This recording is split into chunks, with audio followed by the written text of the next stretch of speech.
Բերին ազգային ժողովում ընդունեցինք օրենք, որի արդյունքում ապրիլի 1-ից բոլոր կենսաթոշակներ եւ նպաստները պետք է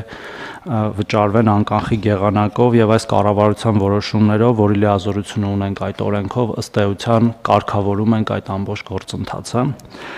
Ուզում եմ մի քանի մանրամասն ներկայացնել, որը նաեւ թույլ կտա մեր քաղաքացիներին նաև ինքնուրույն այդ որոշումը կայացնել, մինչև արդեն օրենքի ուժի մեջ մտնելը։ Ինչպես արդեն նշեցի, ապրիլի 1-ից բոլոր կենսաթոշակները եւ նպաստները վճարվելու են անկանխիկ եղանակով։ Մինչև սույն թվականի մարտի 5-ը մենք խնդրում ենք մեր բոլոր կենսաթոշակառուներին եւ նպաստառուներին ինքնուրույն ընտրել վճարող կազմակերպությունը, բանկը եւ ինքնուրույն ստանալ բանկային քարտ, որի վրա հաջորդ կենսաթոշակը կամ նպաստը կփոխանցվի անկանխիկ եղանակով։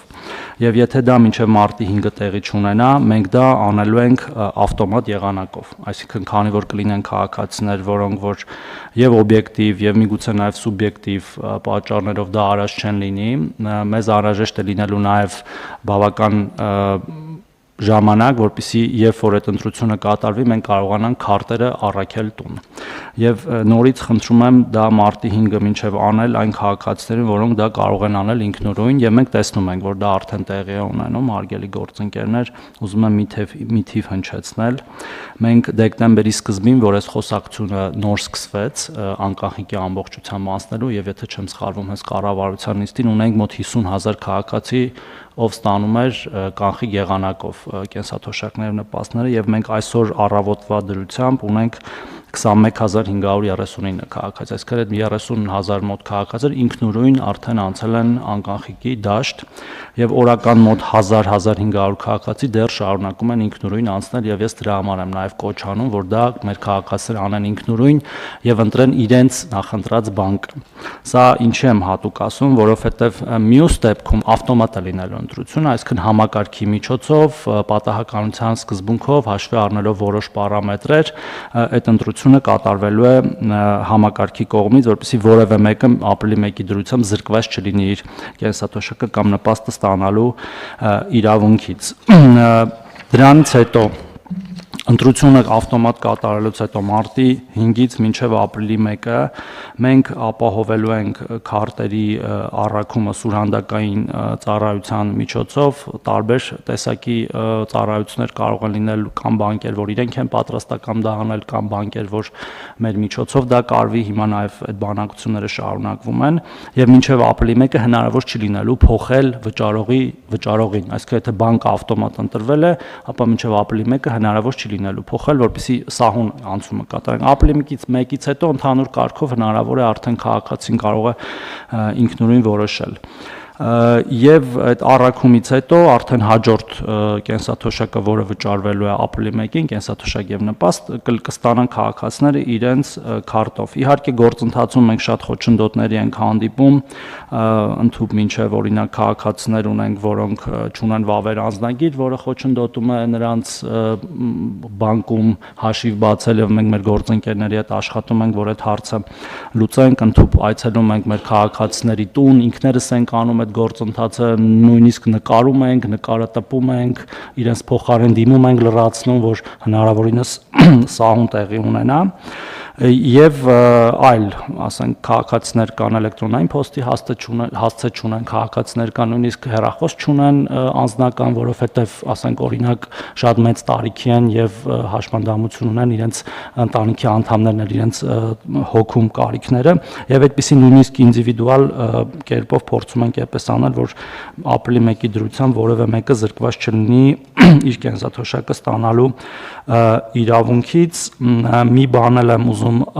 միանգամից տեղեկացնել, թեև կառավարության որոշումով դա դեռ ընդունված չի, մենք կամ մյուս կամ մոտակա նիստերին կբերենք եւս մեկ որոշում, որով կսահմանենք այդ քաղաքացիների ցանկը, ում առաքելու ենք այդ քարտերը, դրանք լինելու են նախնական, բայց իհարկե կքննարկենք ձեր բոլորի հետ, ձեր կարծիքն է կլսենք, պարզապես ուզում եմ արդեն հնչեցնել մեր պատկերացումները, դրանք բոլոր խորը սահմանափակում ունեցող քաղաքացիներն են կամ առաջի կարգ ունեցողները, 85-ից բարձր մեր քաղաքացիներն են, 85 տարեկանից բարձր եւ 75-ից 85 տարեկան ծանր սահմանափակում ունեցող կամ երկրորդ կարգ ունեցող քաղաքացիներն են, մեր պատկերացմամբ պետք է այդ շրջանակը ամբողջությամբ ներառի այն քաղաքացիներն, որոնք օբյեկտիվորեն չեն կարող ինքնուրույն գնալ բանկ եւ այդ հաշիվները բացել, բայց որոշումը ընդունելուց հետո իհարկե նորից դրա մասին կհայտարարենք։ Եվ քանի որ մենք այս անկախիկի անցումը դիտարկում ենք նաև որպես հավելյալ եկամուտի աղբյուր մեր քաղաքացիների համար, եթե թույլ տաք հետվճարի թվերն էլ հնչեցնեմ, պարոն Գրիգորյան, որտեվ մենք նաև եւ օրենքով ենք եւ կառավարության որոշումով փոխեցինք շեմը, դարձրեցինք 20% մինչեւ 10,000 դրամ հունվարից արդեն, եւ մենք 3 արդեն փոխանցումները կատարել եւ ամփոփել ենք, եւ նաեւ ինքնըստինքյան process-ը զարգանում էր, այսինքն նույնիսկ 40%-ի բարձրացման ամեն ամիս ավելի շատ մարդիկ էին օգտվում այդ ծրագրից։ Եվ վերջի տվյալները հետևյալն են, ուրեմն մենք 415,228 քաղաքացի ունենք արդեն օգտվող այդ ծրագրից հունվար ամսվա ընթացքում, ի համեմատ 415,228, ի համեմատ 400,572, այսինքն եւս 15,000 քաղաքացի օգտվում է այդ վճարի ծառայություններից հունվար ամսին ի համեմատ դեկտեմբերի, եւ հունվարին վճարել են 2.9 միլիարդ դրամի հետվճար, ի համեմատ 1.8 միլիարդ դրամի դեկտեմբերի, այսինքն 1.1 միլիարդ դրամով ավելի, եւ միջին հետվճարի չափը կազմել է 7,000 դրամ մոտ, որտեվ տարբեր քաղաքացիներ տարբեր